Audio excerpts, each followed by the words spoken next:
heating pipe. You can see the heating pipe. The heating pipe, we have the heating function. It can avoid the wax block very well, and the temperature we also can adjust it by the PLC touchscreen, right? And this is our filling nozzle. The filling nozzle, we have the switch. Oh, sorry, we have the switch.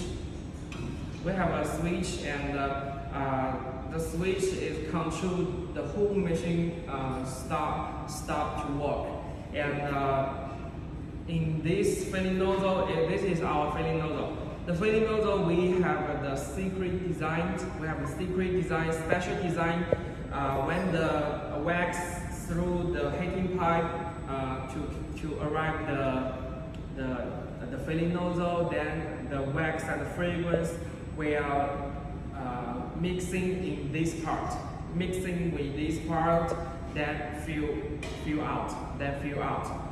It's a very helpful to save your fragrance cost and the wax cost.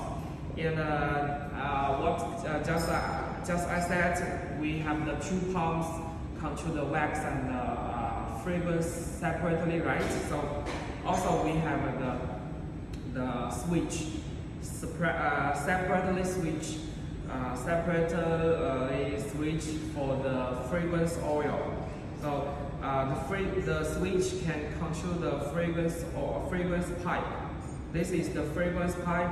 So when you point, they have some special design on the switch. So you can see if you switch point.